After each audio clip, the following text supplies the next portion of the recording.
Taste the Daily. Chennai ஆழ்வார்பேட்டையில் விடியா முதல்வர் வீட்டருகே 5 நாட்களாக குறைந்த அழுத்த மின்சார பாதிப்பால் மின்சாரமின்றி தவித்து வருவதாக அப்பகுதி மக்கள் குற்றம் சாட்டுகின்றனர். சீத்தம்மாள் காலனி டிடிகே ரோடு சந்திப்பு பகுதியில் வீடுகளுக்கு வழங்கப்படும் மின்சாரம் கடந்த 2 மாதங்களாக குறைந்த அழுத்தத்துடன் வருவதால் வீட்டு உபயோகப் பொருட்கள் எரிந்து சேதமானதாக குடியிருப்பு வாசிகள் குற்றம் சாட்டுகின்றனர். இதுகுறித்து புகார் அளித்தும் தாமதமாக வந்த மின் ஊழியர்கள் அங்கு மின் வயர்களை சரி செய்ய சாலையோரம் பள்ளம் தோண்டிய போது அங்கு வந்த போக்குவரத்து போலீசார் இது முதலமைச்சர் செல்லும் சாலை என கூறி அவர்களை பணி செய்ய விடாமல் தடுத்து தகராறில் ஈடுபட்டனர்.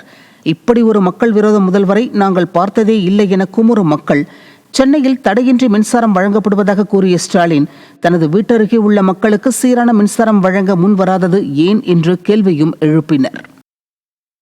இது சிஎம் கான்வே போகிற இடம் பண்ணக்கூடாது. எங்களுக்கு உங்கள் கரண்ட் போனால் உங்களுக்கு என்ன ஆனாலும் எங்களுக்கு ப்ராப்ளம் இல்லை, ஆனால் வேலை செய்யக்கூடாது. அப்படி சொன்னால் என்னங்க, டேக்ஸ் கொடுக்குறோம் சார், இது பண்ணுறோம் சார்.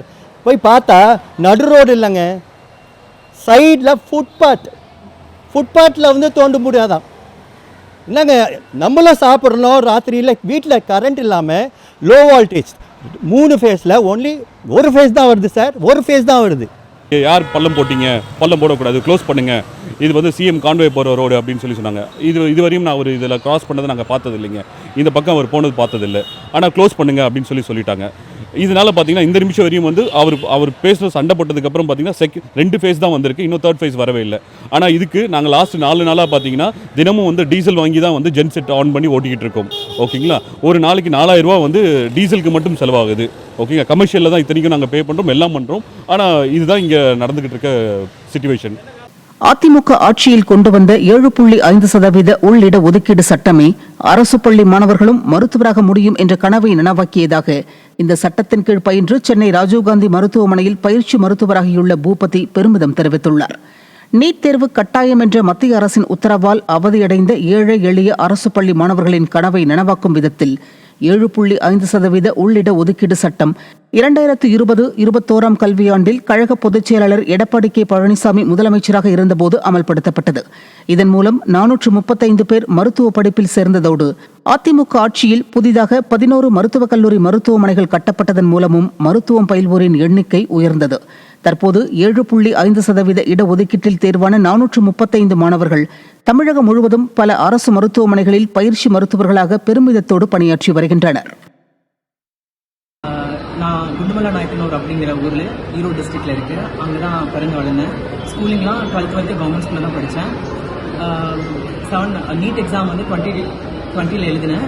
அதில் வந்து 559 ஸ்கோர் பண்ணி 7.5 ரிசர்வேஷன் மூலமாக நான் Rajiv Gandhi government general hospital Madras medical காலேஜில் சீட் கிடச்சிது. இதுக்கு ரொம்ப ஹெல்ப்ஃபுல்லாக இருந்தது ஏடிஎம்கே கவர்மெண்ட் கொண்டு வந்த இந்த 7.5 ரிசர்வேஷன். அதுக்கு ரொம்ப ரொம்ப நன்றி. தொடர் குற்ற சம்பவங்களில் ஈடுபடும் குற்றவாளிகளின் ஜாமீனை ரத்து செய்யக்கோரி சம்பந்தப்பட்ட போலீசார் ஏன் மனு தாக்கல் செய்வதில்லை என்று உயர்நீதிமன்ற மதுரை கிளை கேள்வி எழுப்பியுள்ளது. மதுரையைச் சேர்ந்த சபரிகாந்தன் என்பவர் தனது மகன் சுகுமார் என்பவர் மீது போடப்பட்டுள்ள குண்டர் சட்டத்தை ரத்து செய்யக்கோரி தொடர்ந்த வழக்கு உயர்நீதிமன்ற மதுரை கிளையில் விசாரணைக்கு வந்தது. அப்போது ஜாமீனை ரத்து செய்வது தொடர்பான சுற்றறிக்கைகள் சமர்ப்பிக்கப்பட்டன. இந்நிலையில் கூடுதல் விவரங்களை தாக்கல் செய்ய அரசு தரப்பில் கால அவகாசம் கோரப்பட்ட நிலையில் வழக்கு தொடர்பாக நிலை அறிக்கையை தாக்கல் செய்ய உத்தரவிட்டு வழக்கை 2 வாரங்களுக்கு நீதிமன்றம் ஒத்திவைத்தது. சென்னையில் ஆக்கிரமிப்பு அகற்றம் குறித்த வழக்கில் உயர்நீதிமன்ற உத்தரவை நிறைவேற்றாத சென்னை மாநகராட்சி ஆணையருக்கு 1 லட்சம் ரூபாய் அபராதம் விதித்து நீதிபதிகள் உத்தரவிட்டனர். ராயபுரத்தில் விதிமீறல் கட்டிடங்களின் மீது நடவடிக்கை எடுக்க சென்னை உயர்நீதிமன்றம் மாநகராட்சி ஆணையருக்கு உத்தரவிட்டது. இந்த நிலையில் நீதிமன்ற உத்தரவை நிறைவேற்றாத மாநகராட்சி ஆணையர் மீது தொடரப்பட்ட நீதிமன்ற அவமதிப்பு வழக்கை விசாரித்த நீதிபதிகள் ஆணையரின் ஊதியத்திலிருந்து 1 லட்சம் ரூபாயை பிடித்தம் செய்து அதனை அடையாறு புற்றுநோய் மருத்துவமனைக்கு வழங்க உத்தரவிட்டனர். விடியா ஸ்டாலின் ஆட்சியில் திமுகவின் ஆதரவுடன் விதிகளை மீறி கட்டிடங்கள் கட்டி அராஜகத்தில் ஈடுபடுவது தொடர்கதையாகிவிட்டதாக குற்றச்சாட்டு எழுந்துள்ளது.